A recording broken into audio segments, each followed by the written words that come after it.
membahas seputar keluarga. Karena Islam itu agama yang sangat sempurna dan paripurna. Bukan hanya mengatur soal ibadah, sholat, puasa, zakat, haji, membaca Al-Quran, zikir, doa, dan begitu seterusnya. Tapi juga Islam membahas soal aturan-aturan berkeluarga. Kenapa demikian? Karena baiknya masyarakat itu ditentukan dengan baiknya keluarga. Kalau masing-masing keluarga itu baik, maka dipastikan masyarakatnya akan baik.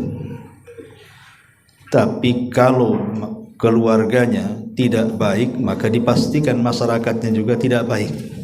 Karena masyarakat itu kan kumpulan dari keluarga-keluarga. Makanya dalam Islam Nabi SAW banyak mencontohkan tentang muamalah beliau bersama keluarganya. Tentu tidak lain dan bukan supaya dicontoh. Saya tidak hendak menjelaskan tentang keharmonisan rumah tangga, karena setiap rumah tangga itu saya yakin tidak mungkin lepas dari perselisihan. Hanya keluarga di sinetron Korea saja biasanya yang nggak ada perselisihan itu. Kalau di luar sinetron itu udah jelas ya, pasti ada masalah. Dan itu bumbu-bumbu keluarga. Nabi saja banyak masalah dengan keluarganya. Tapi jangan dilihat masalahnya, tapi dilihat bagaimana cara mencari solusinya. Maka kesempatan yang berbahagia ini kita akan menjelaskan seputar dosa-dosa yang terjadi di tengah keluarga.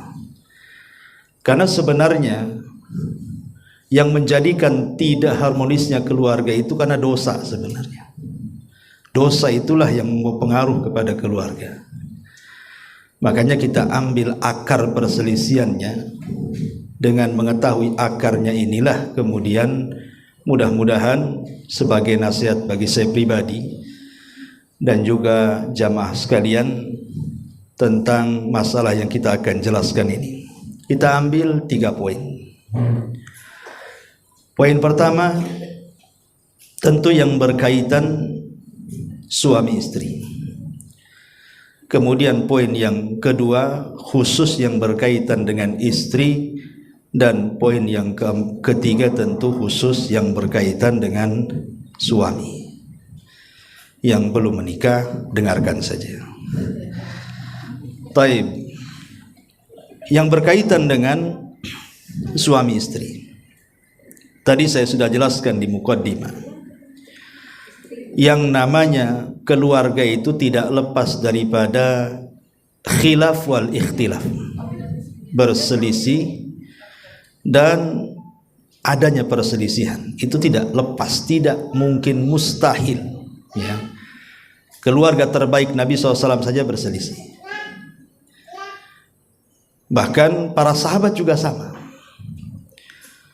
Lalu apa yang tidak boleh dilakukan saat terjadi perselisihan baik oleh suami ataupun oleh istri? Karena ini bagian daripada dosa masalahnya. Yang pertama, terpikir untuk bercerai. Jangan sampai ketika ada masalah suami istri, kok terpikir untuk menceraikan atau meminta cerai. Sebab terpikir bercerai, menceraikan atau minta cerai ini bukan memperbaiki keluarga. Ini menghancurkan keluarga namanya. Bukan mencari solusi, ini mencari masalah. Kalau ingin mencari masalah, diambil benang merahnya, kemudian merajut kembali keluarga, jangan ada pikiran bercerai. Karena pikiran ini yang menjadikan kemudian keluarga itu buyar biasanya. kecuali memang ada yang mendorong untuk itu. Nanti saya akan jelaskan beberapa perkara di mana seorang suami tidak boleh memaafkan begitu saja kesalahan istri dan harus ditindak dengan keras, ataupun sebaliknya. Tapi secara umum tidak boleh seorang suami atau istri terpikir untuk berpisah atau meminta pisah. Ini yang pertama, singkat-singkat saja. Kemudian yang kedua, ini khusus suami. Jangan melayangkan pukulan. Allah Subhanahu wa taala memang mengatakan ar-rijalu qawwamuna 'alan nisa. Ya, memang laki-laki itu pemimpin bagi wanita, bagi istrinya, bagi keluarganya. Tapi pemimpin itu bukan identik dengan tukang tunjuk, dengan tukang pukul. Bukan. Makanya Nabi SAW menjadikan izin bolehnya memukul seorang suami kepada istri itu pun dalam kondisi memang istri sudah tidak bisa dinasihati.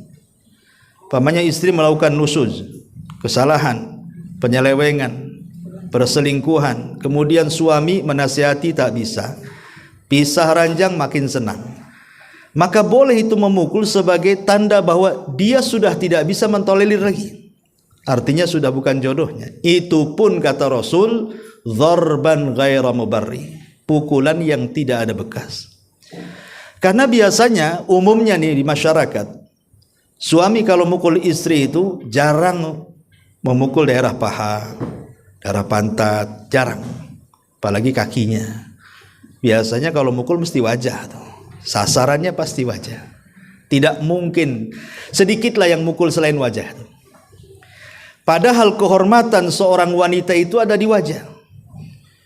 Betapa banyak uang dikeluarkan seorang wanita itu hanya untuk merawat wajah. Nggak ada kaki dikasih lipstik itu. Mana ada kaki dikasih lipstik. Semua di wajah, bedak ya di wajah, silikon aja ditanam di wajah kan itu. Jadi kalau kehormatannya tiba-tiba dihinakan, itu sakitnya tuh di sini biasanya.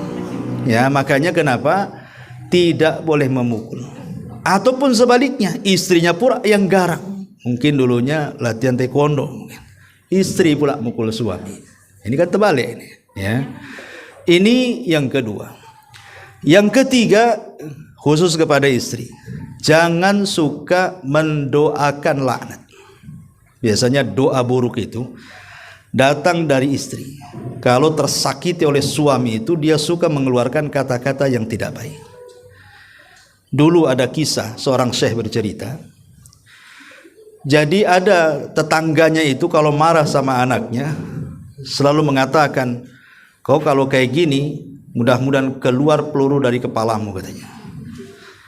Jadi anak ini akhirnya tumbuh besar, Allah takdirkan sudah besar, keterima pula di dunia militer.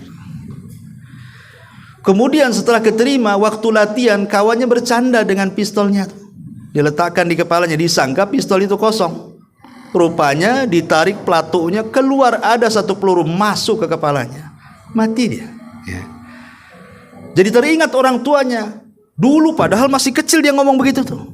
Sekarang jadi kenyataan setelah dia dewasa diterima di militer kan itu. Jangan suka mendoakan buruk, karena boleh jadi doa buruk itu menjadi sebuah masalah besar. Kalau sampai kemudian berdoa diaminkan, itu kan masalah nantinya. Kemudian yang nomor 4, sekali lagi untuk akhwat, kalau bertengkar, bermasalah dengan suami, jangan membuka buku, ya. Karena biasanya yang suka nyatat itu biasanya perempuan tuh. Tuh memorinya kuat tuh. Kejadian 20 tahun yang silam hafal dia. Tanggalnya, harinya, bulannya, tahunnya hafal dia. Kalau suami itu biasanya lupa, minggu kemarin apa aja suami itu lupa tuh. Tapi kalau istri detail dia. Maka kalau bermasalah dengan suami, jangan membuka lembaran lama. Tutup tuh lembaran lama itu. Ya, arahkan kepada masalah yang diperselisihkan. Sebab kalau dibuka tuh lembaran-lembaran lama itu, masalah satu jadi 1000 tuh jadinya. Ya, karena akhirnya dikejar-kejar, masalah kedua belum kelar, datang masalah ketiga belum kelar, datang, dan seterusnya. Jangan suka buka-buka buku. Ya. Ma'asyiral muslimat yang dimuliakan Allah Azza wa Jalla. Kemudian juga ini juga terjadi nih. Jangan suka mengadu kepada keluarga. Ini banyak terjadi. Dan ini kalau laki-laki ya kadang ada juga ngadu sama keluarganya. Tapi kebanyakan ibu-ibu tuh ada masalah diadukan sama saudaranya, diadukan sama orang tuanya. Yang lebih parah diadukan sama orang yang nggak ada kaitan dengan dia, dengan kawannya pula curhat. Kawannya pula tak baik hati, ngompori lagi. Kompornya bukan yang 5 kilo tuh, yang besar lagi. Ya. Jadi memasukkan orang lain atau melibatkan orang lain kepada urusan kita ini salah besar. Karena ini tidak berniat untuk membangun rumah tangga, justru menghancurkan. Kalau umpamanya dia mengadu kepada orang tuanya bijak, alhamdulillah. Tapi kebanyakan kalau tidak bijak, habis itu. Karena namanya orang tua pasti tidak mungkin anaknya mau disakiti. Enak saja saya sudah besarkan dia, saya sekolahkan dia, saya tempatkan di tempat layak, tiba-tiba diambil orang, tiba-tiba disakiti, kan marah orang tua. Mana nggak marah? Ya. Ini tidak menyelesaikan keluarga, pasti menambah ramai jadinya. Maka jangan pernah memasukkan keluarga dalam urusan pertengkaran. Selesaikan sendiri. Kita sudah dewasa, ya. Kemudian juga yang lebih parah lagi, jangan bertengkar di hadapan orang ramai. Ini lagi makan di SSS ini, ya. Bertengkar di meja, ya kan semua ngelirik dia. Iya, kalau seandainya tangan tak main sekali main lah, semua itu tumpah satu meja. Ini kan merendahkan martabat orang namanya. Karena bagaimanapun orang kalau dimarahi di depan orang itu sangat rendah sekali. Merasa dihinakan, bukan merasa tidak dimanusiakan bahasanya. Dan itu pengaruhnya besar. Pengaruhnya besar kalau bertengkar di hadapan orang ramai itu.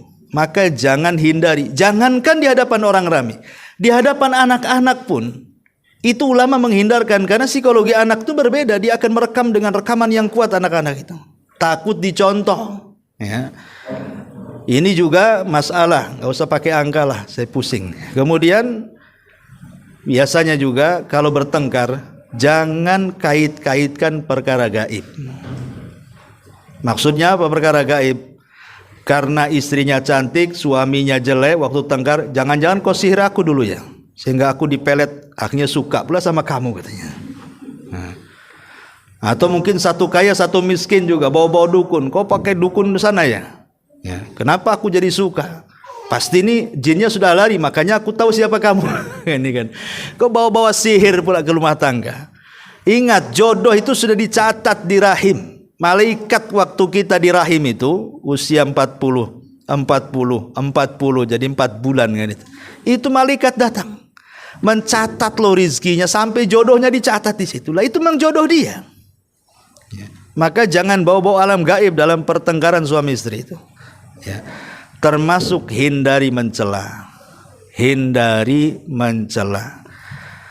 Karena bagaimanapun mencela itu disebutkan dalam hadis yang sahih, Rasul mengatakan al-la'anuna la yakunu syufa'a wala syuhada yaumal qiyamah. Para pencela itu nanti pada hari kiamat dia tidak akan mendapatkan syafaat dan tidak akan memberikan syafaat, dan mereka tidak akan menjadi saksi. Maksudnya memberi saksi apa? Pada hari kiamat, ikhwan, umat Islam itu umat terbaik. Kenapa disebut umat terbaik? Karena mereka akan jadi saksi. Saya, Anda atau siapapun umat Islam ini akan menjadi saksi. Untuk siapa? Untuk para nabi. Ketika Allah memanggil Nuh, kemudian ditanya, Nuh, sudah kau sampaikan risalahku kepada umatmu? Kata Nuh, sudah. Kemudian Allah menghadap kepada kaumnya Nuh, hei kaumnya Nuh, sudahkah Nuh menyampaikan risalahmu? Enggak, Nuh dusta tuh. Kemudian Allah mengatakan, lihat Nuh, umatmu mengingkari, kau sudah menyampaikan risalahku kepada mereka, adakah enggak kau saksi? Maka Nuh mengatakan, ada kau saksinya. Kemudian Nuh memanggil kita semua ini, umat Islam, dan Nabi SAW, tuh saksiku kata Nuh. Maka Allah akan mengatakan kepada kita semuanya nih, ya, betul Nuh sudah menyampaikan risalahnya. Bukankah kalian tidak hidup di zaman Nabi Nuh? Kok sok tahu kali kalian? Ya.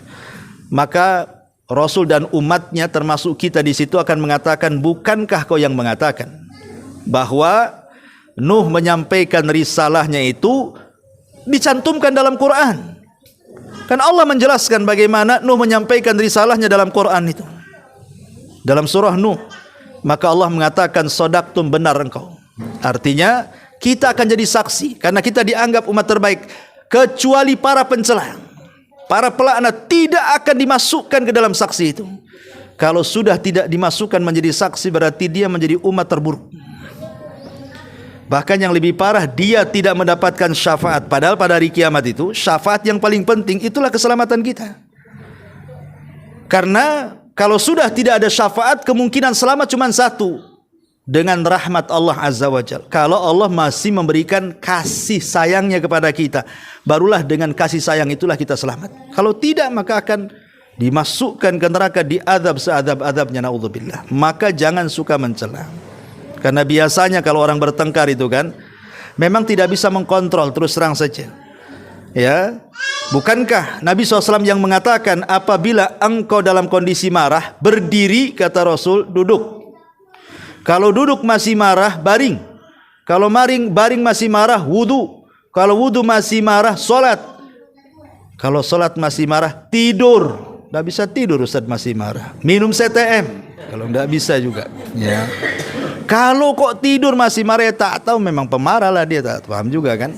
Tapi yang jelas bahwa orang yang marah itu biasanya tidak terkontrol kata-katanya. Makanya kenapa ada dua solusi. Kalau wanita yang sedang marah, kata Rasul, fal yaskuti, diam. Tapi kalau laki-laki yang lagi marah, kata Rasul, fal yakhruj, keluar. Nah itu kan beda tuh. Kalau perempuan lagi marah, diem. Kalau laki-laki lagi marah, keluar. Jadi kalau suami lagi marah, keluar, biarkan, Bu. Ya, mungkin dengan keluar kena angin, kena apa kan gitu. Nanti agak reda lah marahnya, ketemu kawan, lupa lah urusan rumah tuh. Sebab kalau istri marah kemudian ngomong, kadang-kadang suami baru satu kalimat tuh, istri bisa 1000 kalimat tuh. Nah, itu yang keluar kadang-kadang aneh-aneh tuh. Ya, makanya kenapa dihindari, jangan mencela, diam atau keluar. Tapi yang keluar suami, ibu jangan keluar. Ya, masuk aja ke kamar, kunci rapat-rapat. Kemudian juga ini ya khusus bagi wanita, tadi saya sudah jelaskan, jangan niat keluar dari rumah. Kalau lagi bertengkar itu jangan ada niat keluar. Sebab ini akan memperparah pertengkaran. Apalagi keluar tanpa izin. Apalagi keluar suami tidak tahu dari mana. Wah, itu makin berang lagi itu. Ya pasti suami akan lebih emosi lagi itu. Tidak tahu di mana, rupanya sembunyi di kawannya, ya kan? Nah, ini juga jadi masalah. Inilah 10 perkara ini yang harus dihindari ketika terjadi perselisihan. Ini poin yang pertama. Poin yang kedua khusus kepada ibu-ibu. Laki-laki diam saja. Ya. Pertama nih, dalam keluarga ibu kalau sudah menikah, satu, jangan pernah memautkan hati kepada laki-laki lain. Seperti apa contohnya? Membanding-bandingkan suami dengan suami tetangga. Ya. Tengok bang, tengok tuh, suami si Anu tuh, kerja keras, bersih orangnya, maco, macem-macem lah. Itu kan biasa kayak gitu tuh. Ya, tengok. Karena ada tuh, kamu makin gemuk saja katanya. Ini suami tengok suka fitness tuh. Seolah-olah mau tidak mau, sebenarnya dia ingin mengatakan, aku ingin dapat suami kayak dia, gitu loh. Tidak secara langsung dia itu ngomong begitu, cuman pakai bahasa halus. Akhirnya dibanding-bandingkan suaminya dengan suami orang. Tengok tuh suami orang tuh, tengok, bisa dia beli mobil, di motor aja kok tak bisa katanya. Nah, gitu kan. Seolah-olah itu dia, kalau bisa itu suami saya dia gitu. Cuman tidak ngomong begitu. Ya, akhirnya membanding-bandingkan suaminya dengan suami orang, dengan laki-laki orang. Walaupun mungkin laki-laki itu tidak dikenal, mungkin di sinetron, nengok TV, ya kan? Nah, itu tidak boleh. Itu namanya memautkan hati dengan laki-laki orang. Ini nggak boleh. Ya, ini perbuatan dosa. Yang pertama. Ya. Yang kedua, nggak apa-apa lah ya, dengarkan. Nggak usah lah pakai ini. Dengar nggak nih saya ngomong? Dengar lebih jelas pakai ini malah. Iya, ya nggak apa-apa. Tes, sama juga. Tes, boleh lah. Ya. Taib. Yang pertama, jangan pernah terpaut hati dengan laki-laki orang dengan cara membanding-bandingkan. Ini yang pertama. Yang kedua, nusuz. Nusuz itu artinya mengangkat suara melebihi suara suaminya. Suaminya lembut, istrinya galak. Ya. Ataupun membangkang, tidak cepat memenuhi perintahnya. Ataupun merasa merdeka, nggak mau diatur, terserah saya mau keluar, mau main, mau apa, terserah saya. Suaminya ngomong apa seolah-olah perintah dan larangan ada di tangan dia tuh. Ataupun merendahkan suaminya, merendahkan keluarga suaminya, atau lebih daripada itu melakukan perselingkuhan, mungkin suka dengan orang lain, bahkan yang lebih parah boleh jadi mungkin melakukan perzinahan dengan yang bukan suaminya. Ini nusuz namanya. Nah, tidak boleh seorang wanita melakukan nusuz. Ya. Kemudian juga, dan konsekuensinya ini bagi bapak-bapak nih, kalau istrinya nusuz seperti ini Pak, itu tidak wajib dinafkahi. Tidak wajib. Kalau istri tidak nurut, istri membangkang, merasa merdeka, suka merendahkan, tidak usah dikasih jajan Pak, tidak usah dikasih makan. Biarkan saja. Ya. Ustaz nggak apa-apa, saya nggak minta makan dari suami kok. Saya kan kerja. Itu lagi repot lagi itu suami. Mau ngasih pelajaran, kena pula dia. Itu namanya mau ngandani mulai dikandani pula. Taib. Kemudian yang nomor 3, tidak boleh membantu suami untuk durhaka kepada orang tua. Ini yang banyak terjadi. Kalau sudah menikah, biasanya istri itu cenderung menguasai suami. Tidak boleh melakukan kebaikan kepada ibunya. Saya pernah ditelepon oleh orang tua, menangis jadi-jadinya orang tua itu. Kenapa? Karena dilarang berhubungan dengan anaknya karena istrinya melarang. Dilarang sama istrinya. Ya, gimana minta solusinya? Minta dinasihati itu. Ini durhaka. Istri itu nomor 2, suami itu ke orang tua nomor 1. Harusnya istri itu berbuat baik kepada orang tua suami sebagai bakti dia kepada suaminya. Dorong suaminya. Karena kalau suami berbakti kepada orang tua, itu menjadi berkah bagi istrinya. Sebab ketika suami sayang sama orang tuanya, berarti dia akan sayang sama keluarganya. Kalau kemudian dipisahkan hubungan suami dengan ibunya, kemudian dijauhkan dari kasih sayang, satu hari nanti maka dia tidak akan sayang dengan istrinya, bahkan boleh jadi anak-anaknya juga akan sama melakukan hal yang sama dengan dia kepada orang tua suaminya. Jadi ketika dia nanti punya anak, anaknya sudah menikah, kita ditelantarkan nanti.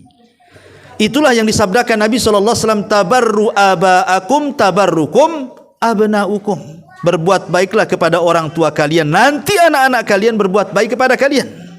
Jadi ada hukum karma di sini. Kama tadinu tudan, kata ulama. Sebagaimana engkau bermuamalah buruk, nanti akan ada orang yang berbuat buruk kepadamu. Anak-anak kita. Jadi pengaruhnya besar nih. Kalau seandainya istri membantu suami durhaka kepada orang tua, yang ada dorong kalau suaminya tidak baik dengan orang tuanya, suruh baik. Ini malah senang. Ya, ini atau yang lebih parah malah dikompori pula. Ya, naudzubillah. Ini yang nomor 3. Yang nomor 4. Ini juga sering terjadi at-taftish. Taftish itu artinya suka meriksa rahasia-rahasia. Dompet. Itu jelas tuh kan. Ngirim informan kan itu. Atau taruh GPS pula di kaki dia, kemana melangkah kan itu. Kalau sekarang handphone biasanya. Ya, handphone. Ini apalagi dunia handphone ini paling banyak merusak keluarga. Ini kadang-kadang istri ini ada yang mungkin tak tahu ya istilah kesehatannya itu.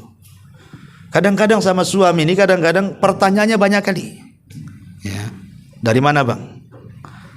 Sama siapa? Kok lama? Ya. Tadi makan apa? Ngapain saja? Di mana? Ah itu semua tuh ditanya. Ini gimana ceritanya ini? Ini kepo namanya bu, ya kayak polisi nanya-nanya kayak tersangka aja jadi kan itu ya. Jangan ibu gantikan Raqib Atid, itu kerjanya Raqib Atid itu. Ibu jangan jadi Raqib Atid ya.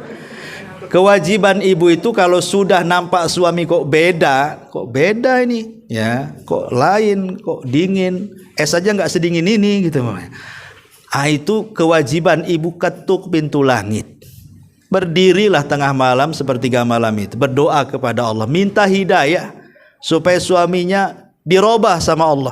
Karena kalau ibu umpamanya makin mencari tahu, itu tidak menyelesaikan masalah. Mungkin ibu niatnya baik, mau menjaga suami, mau menjaga keluarga, sebenarnya itu menambah sakit hati itu. Ya. Jadi yang sudah sakit ketika tahu makin sakit hati. Jadi bukan makin selesai urusannya, makin sakit hati lagi. Jadi sudahlah, ya. Kalau memang Allah sudah takdirkan seperti itu, berdoa kepada Allah, minta kepada suaminya dirubah. Kalau makin dicari gitu kan. Kita tidak mengingkari ada suami itu yang kurang ajar, Bu. Banyak, bukan ada lagi. Suami itu yang kurang ajar gitu, memang melakukan hubungan dengan perempuan banyak, kita tidak mengingkari permasalahan itu. Tetapi kan di situ kita cari solusi.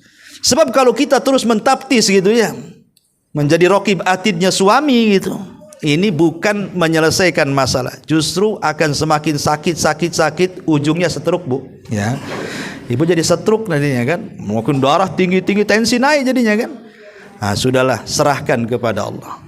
Ya, karena bagaimanapun yang nama dosa itu wala taziru waziratun wizra ukhra. Dosa itu akan dipikul masing-masing.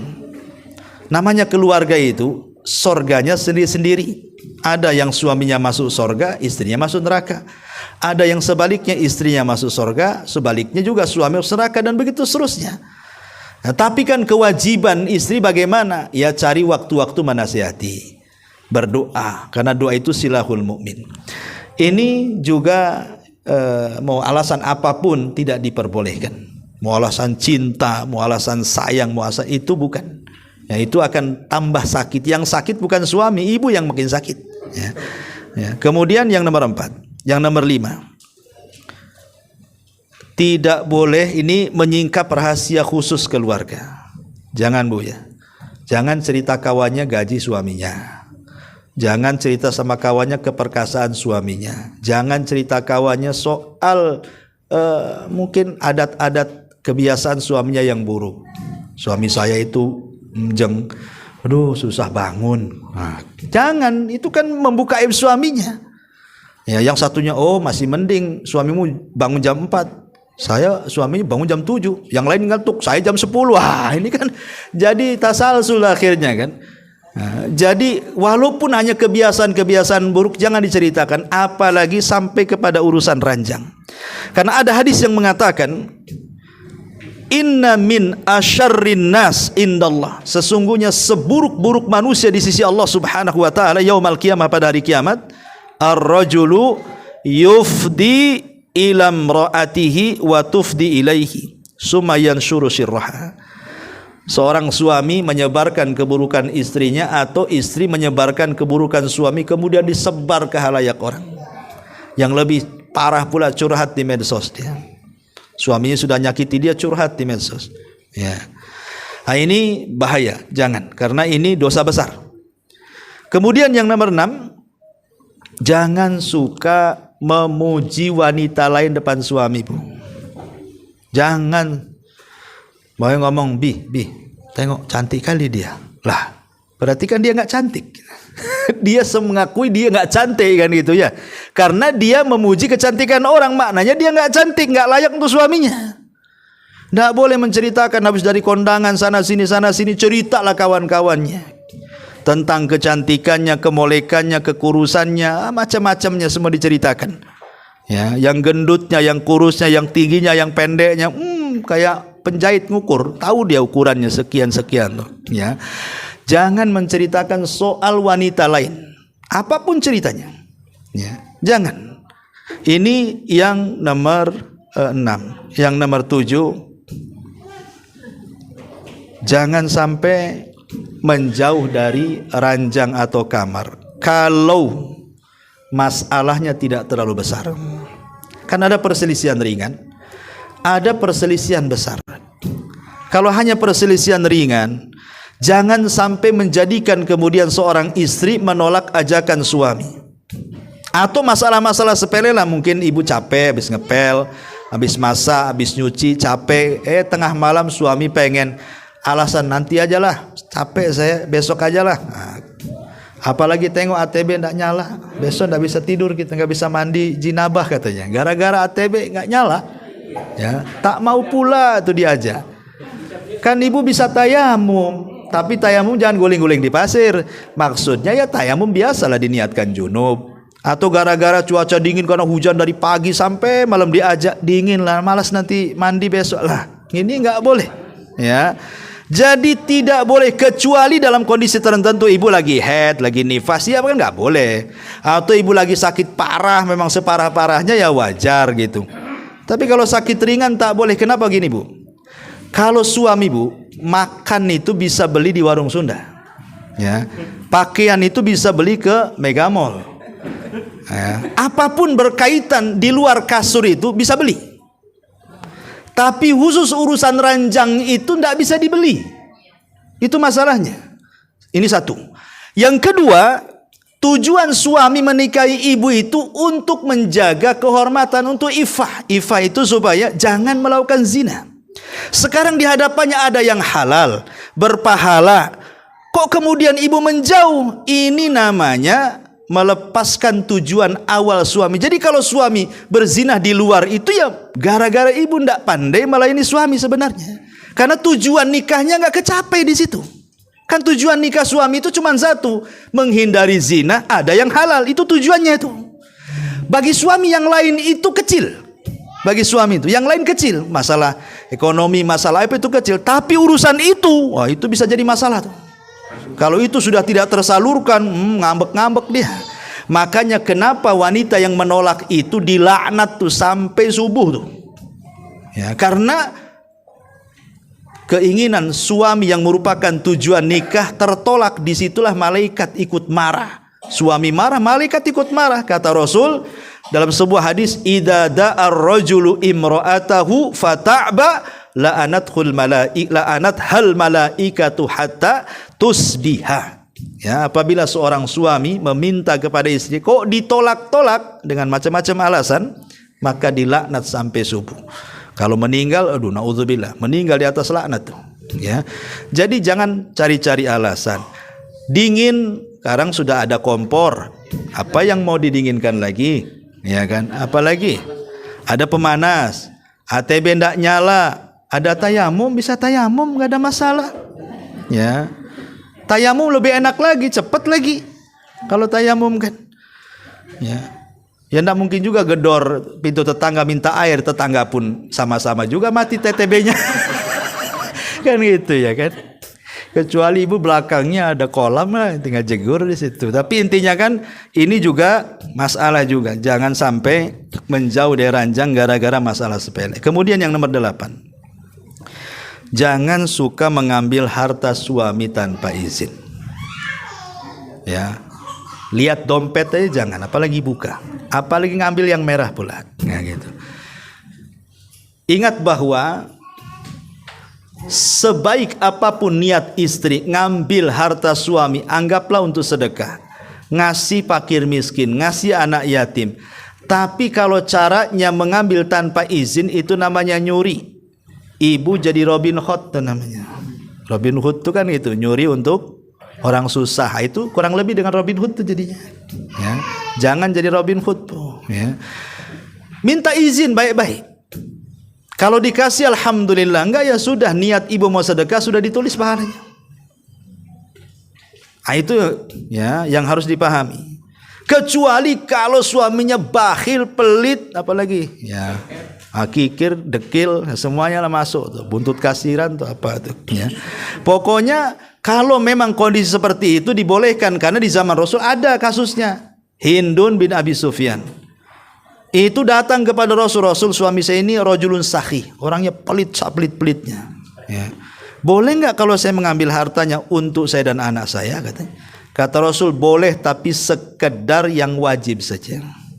Sekedar yang wajib saja. Umpamanya berapalah satu hari makan, berapa satu hari untuk anaknya, itu aja diambil.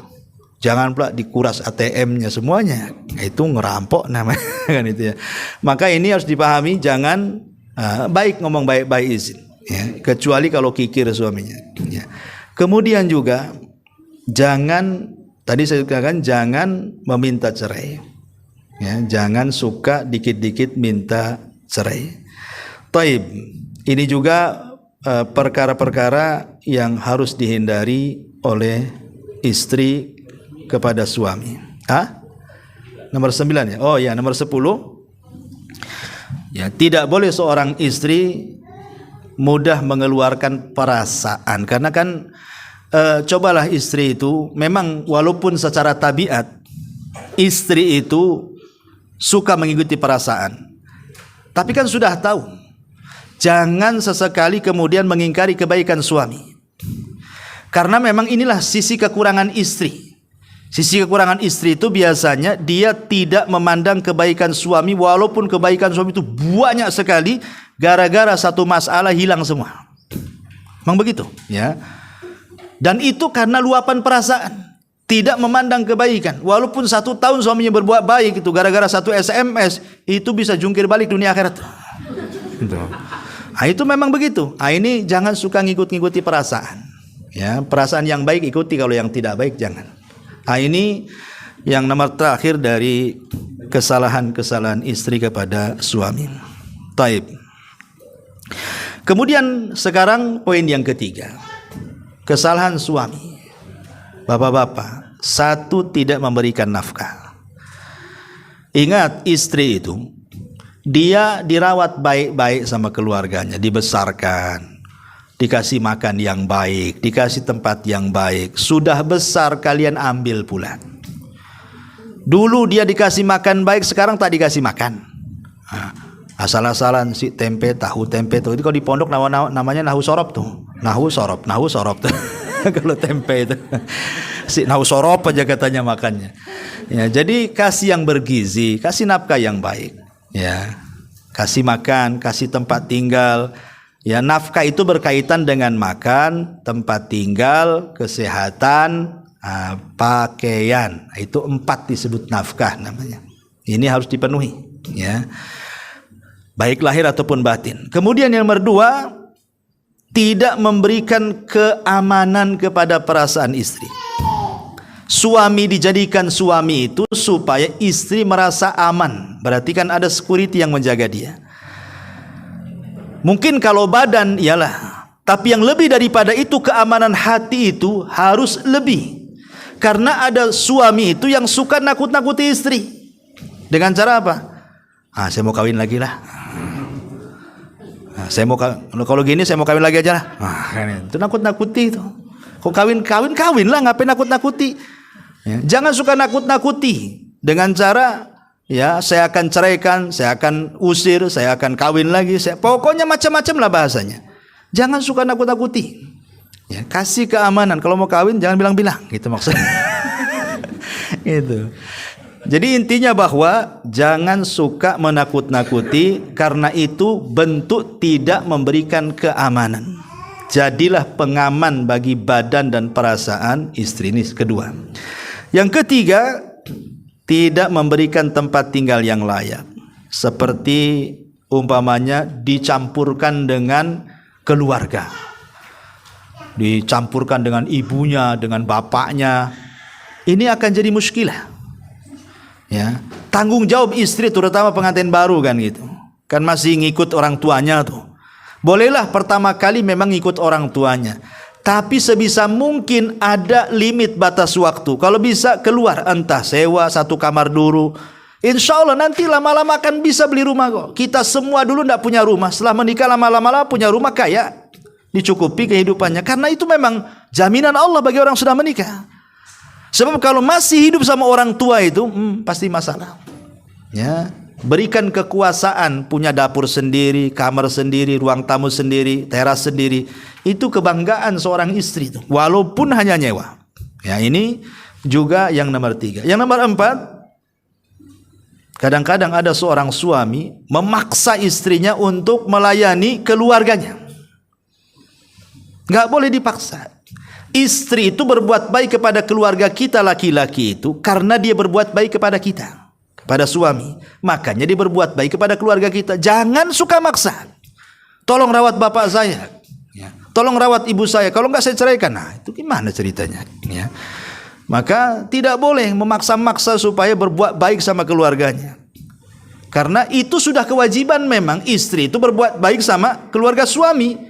Karena dalam bentuk berbuat baik kepada suami. Tapi suami jangan kemudian ngancam-ngancam.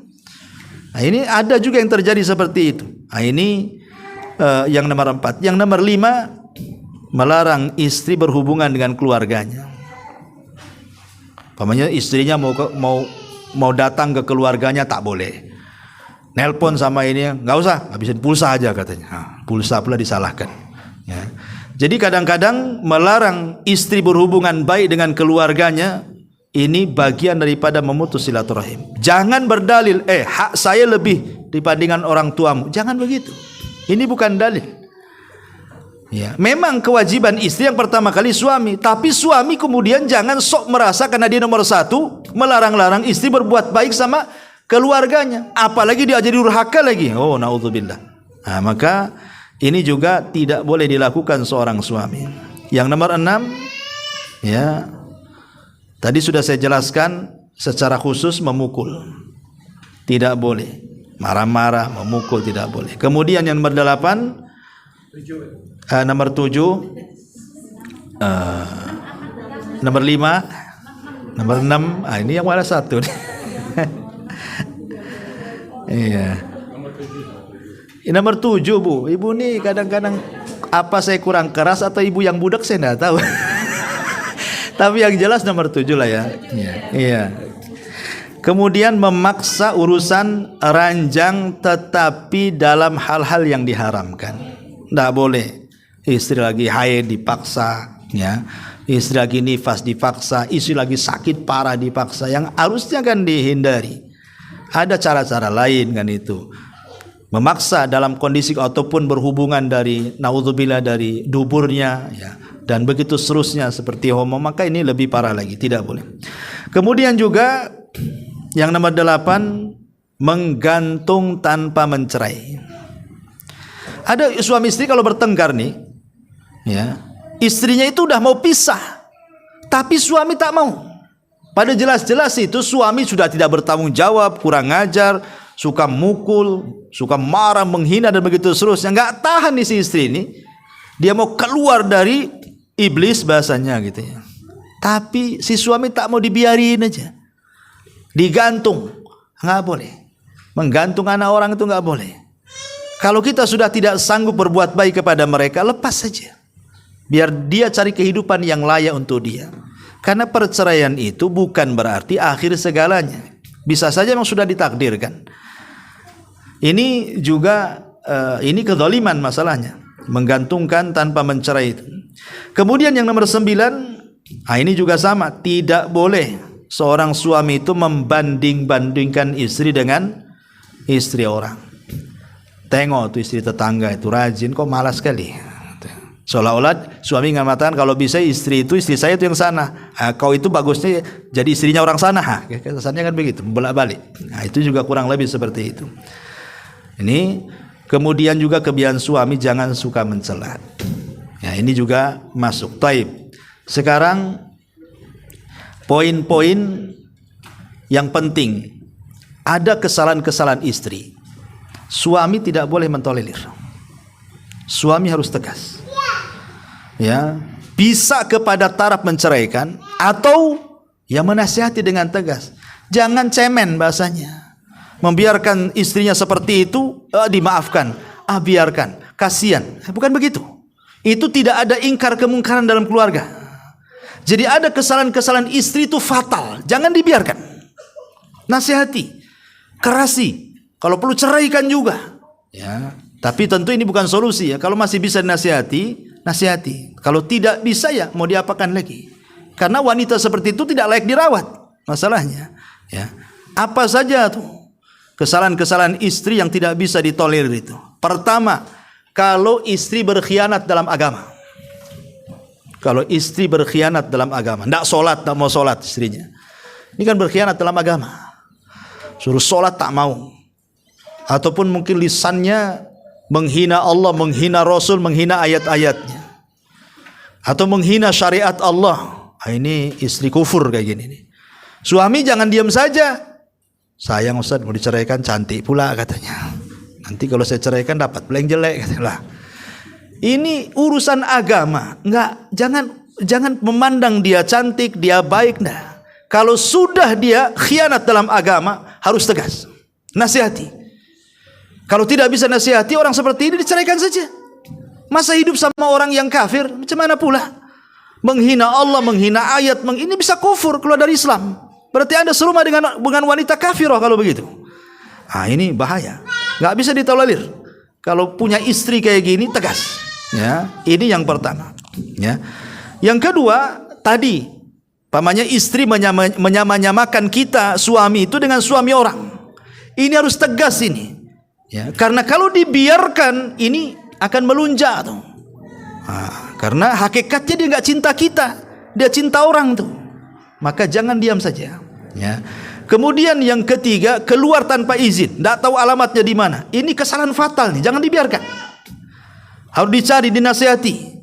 Karena bagaimanapun, jangankan lagi keluar tanpa izin, puasa sunnah saja harus izin suaminya. Bang, besok Kamis boleh nggak puasa? Boleh, tapi kalau siang saya tak tahan, batalkan ya. Umpamanya kan itu. Ya udah, gimana pula. Ya. Jadi ini fatal. Kemudian anania. Anania itu artinya sok menjadi raja, akuisme, ya apa, diktator bahasa kitanya. Seolah-olah perintah dan larangan itu ada di tangan istri. Ini kan ada ya betul sombong tuh, istrinya sombong, diceramai sama suami pun enggak dengar dia. Suami ngomong A, dia B, C, D, F, G. Itu. Pokoknya anania. Ini enggak bisa dibiarkan. Berarti dia tidak menghargai kita suami. Suami itu direndahkan dengan istri yang seperti ini. Suaranya meninggi, diomongi begini jadi begitu, dan begitu seterusnya. Kemudian berdusta. Maksudnya berdusta ini kan ada dusta kecil, ada dusta besar. Maksudnya dusta besar yang mengakibatkan kita bertengkar dengan orang. Bang, kayaknya tetangga ini menyihir, tukang sihir kayaknya. Dia nyihir saya katanya. Padahal nggak pernah ada kemenyan di rumah tetangga. Itu berdusta saja. Akhirnya kan ngamuk, dilabrak tetangganya. Kau nyihir istri saya katanya. Ini masalah. Ya, jangan sampai kemudian berdusta dengan dusta yang sangat besar, atau mengatakan, bang, itu suami tetangga itu suka ngeliatin aku loh. Siapa itu? Itu si Anu tuh, dia kalau saya lewat tuh asik aku diperhatiin aja. Marahlah suami cemburu. Ambillah parang, jadilah caro di situ. Ya, jadi jangan sampai berdusta. Kalau sudah dusta besar sampai akhirnya hubungan kita suami dengan keluarga bermasalah, hubungan dengan tetangga bermasalah akibat dusta wanita ini. Jangan dibiarkan wanita yang kayak gini, tukang dusta nih. Ini nggak akan harmonis keluarganya, masalah aja yang datang. Kemudian suka mengeluh kepada keluarganya. Apa yang kita lakukan keluarganya tahu. Bentar-bentar datang telepon dari saudaranya. Entah apa-apa ngomong itu sama kita. Ini wanita itu kan ngeluh gini, Anda usah di ini ya. Kemudian menuruti keinginannya, apapun yang dimintanya kalau bisa harus ada di hadapannya. Ini hubud dunia, wanita yang terlalu cinta dunia. Pokoknya saya mau ini. Ya. Tolonglah saya mau ini. Tolonglah belikan ini, tolonglah belikan itu. Kalau tidak mau marah dia. Gak dikasih jatah malamnya pula. Ya. Lah wanita-wanita seperti ini dia tidak cinta kita suami, dia cinta dunianya saja. Ngapain dia? Dia sedang cinta dunia, bukan cinta kita seorang suami. Kalau begitu buat apa gitu? Sementara Allah mengatakan wa ja'ala bainakum mawaddatan wa rahmah, kan begitu. Kita ini butuh cinta, butuh kasih sayang. Tapi wanita seperti ini tidak ada cinta, tidak ada kasih sayang. Oke lah cinta hilang, tapi kasih sayang tak ada dia.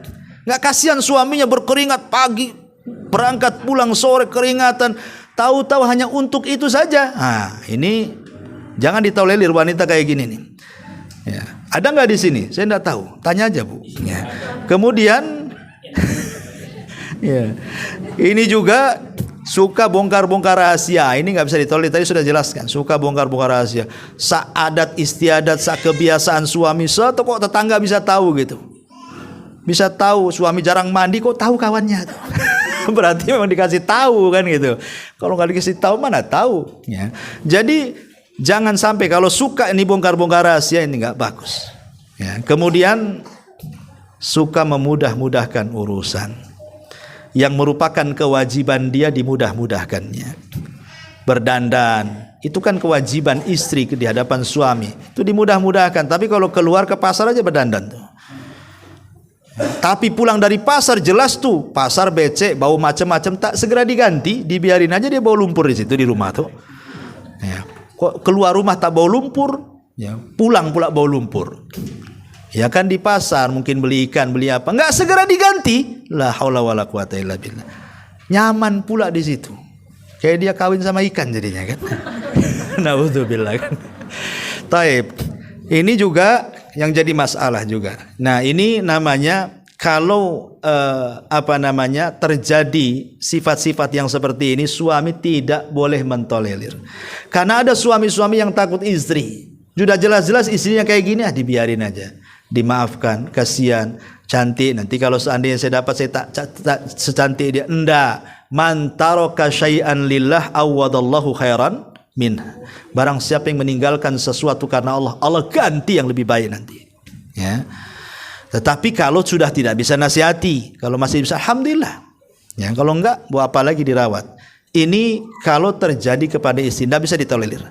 Sekarang terbalik, ya. Kalau terjadi kepada suami, ya, istri jangan tolerir dia. Yang pertama, suami lemah, nggak bisa ngasih nafkah. Ya malas tidur aja kerjanya. Pokoknya dengan alasan akhirnya istri pula yang cari, istri pula yang kerja. Bahasa sinetronnya dunia terbalik. Ya, terbalik-balik dunianya. Harusnya kan suami yang kerja, istri pula yang kerja. Suaminya yang gendong anak, coba yang ngepel, yang masak. Ya. Itu ada istri itu yang nggak punya akal malah senang. Malah seneng itu, ya kayak dia ngerawat suami jadinya. Ini nggak bisa ditolerir. Kalau suami yang malas nggak ngasih nafkah, istri jangan diam saja. Karena bukan kewajiban istri keluar rumah mencari nafkah. Karena fitnah wanita keluar itu besar. Kalau fitnah laki-laki keluar kecil. Kalau fitnah perempuan ini keluar dia besar dia fitnahnya. Macam-macam fitnah yang akan dihadapi apalagi zaman sekarang. Ya maka jangan ditolerir. Yang kedua, suami yang suka menghina-hina. Ya, kalau suami ini suka menghina-hina, merendah-rendahkan istri dengan cara mencaci, memaki, memukul, naudzubillah kan itu, melaknat. Nah, ini nggak bisa ditolerir. Ini suami nggak bagus kayak gini. Jangan ditolerir. Ya. Kemudian juga kalau suami kerja terlampau lama, ya mungkin 2 tahun, 3 tahun tak pulang. Padahal istri minta tolonglah bang, jangan kerja di sana di kapal sana kapal sini atau keluar negeri. Nggak usahlah cari di Batam saja, biar hari-hari ketemu. Suaminya nggak mau lah. Di sini gaji kecil, di sana besar. Tapi 2 tahun sekali ketemunya, ini kan masalah ini. Ya, jadi kalau yang seperti ini kok kekeh hanya mengejar dunia saja suami, sementara istri itu ada kewajiban yang harus diberikan suami, maka ulama membolehkan istri minta cerai seperti ini. Karena kalau sampai di atas 6 bulan, kan pergantian pasukan di zaman Umar itu 6 bulan sekali. Itu pun gara-gara Umar, awalnya setahun, tapi gara-gara Umar malam-malam kemudian keluar, adalah seorang istri yang ditinggal suami jihad itu bersenandung syair. Ya, kalau bukan karena takut kepada Allah sudah bergetar ranjangku ini katanya. Maksudnya sudah selingkuh. Umar dengar. Maka sejak itulah Umar mengganti dari setahun menjadi 6 bulan sekali. Inilah jadi dalil bahwa suami boleh meninggalkan istri itu paling lama 6 bulan kecuali memang ada izin daripada istri. Izinkanlah istrinya kan.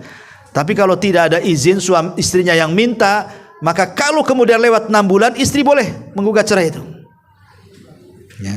Karena suami membiarkan istrinya tersiksa. Dibiarkan dia untuk selingkuh jadinya.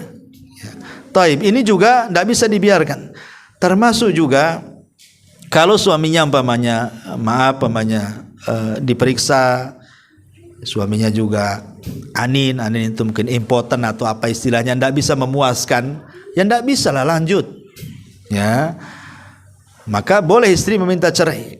Setelah mungkinnya diobati sana sini kok tidak bisa juga, ya sudah takdirnya. Tapi boleh. Karena tujuan berumah tangga nggak kecapai kan, salah satunya untuk menjaga kehormatan di situ.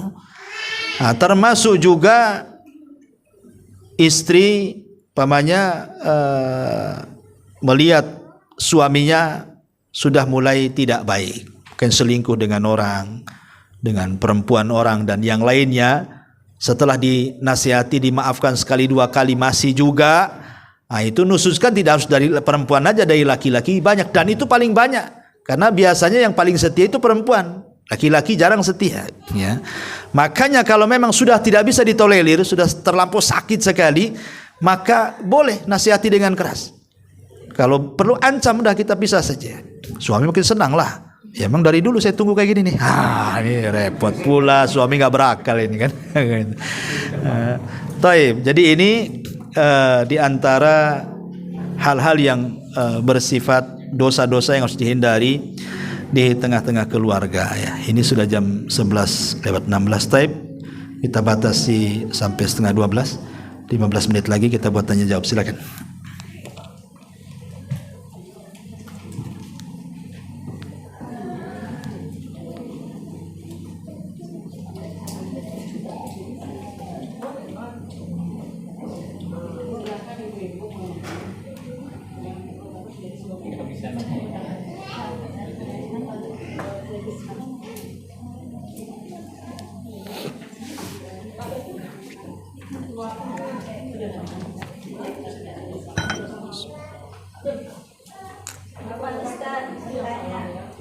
Ya.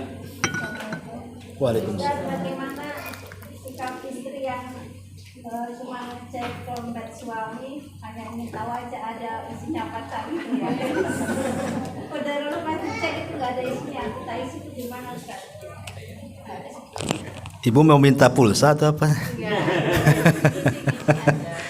Tidak boleh, Bu. Tetap tidak boleh. Nggak boleh. Ya. Membuka-buka dompet suami itu tak boleh. Kecuali sekali lagi kalau suami bakhil. Kalau suaminya bakhil boleh. Tapi suaminya pintar, Bu. Dia nggak naruh di dompet masalahnya.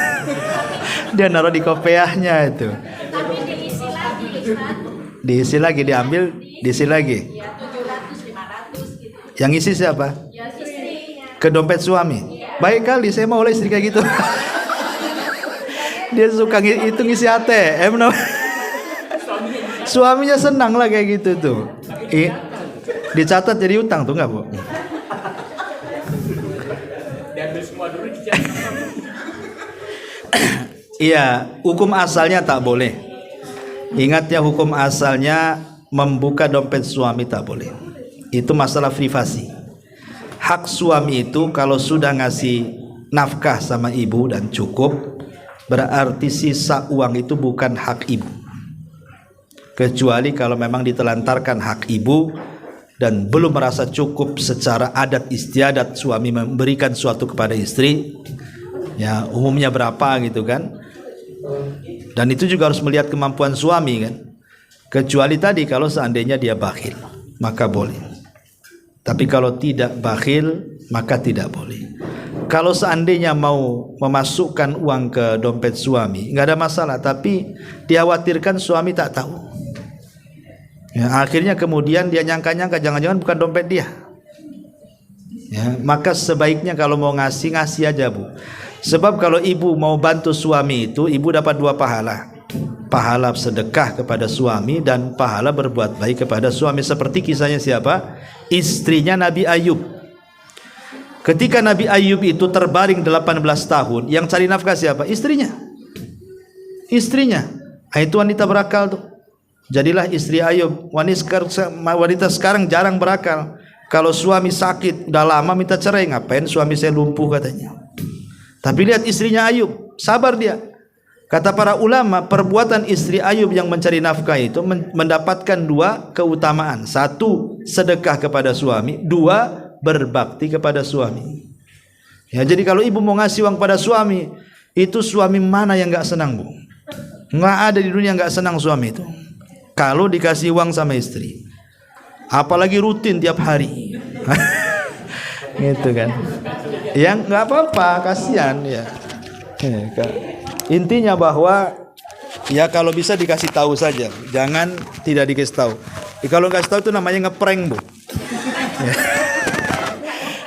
Ngeprank itu sekali 2 kali ya. Kalau terus-terusan kan nggak ngeprank.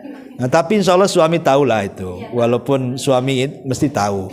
Dan suami membiarkan, bahkan sengaja dompetnya akan taruh di situ terus. Sebab kalau geser sedikit nggak diisi itu. Wallahu a'lam.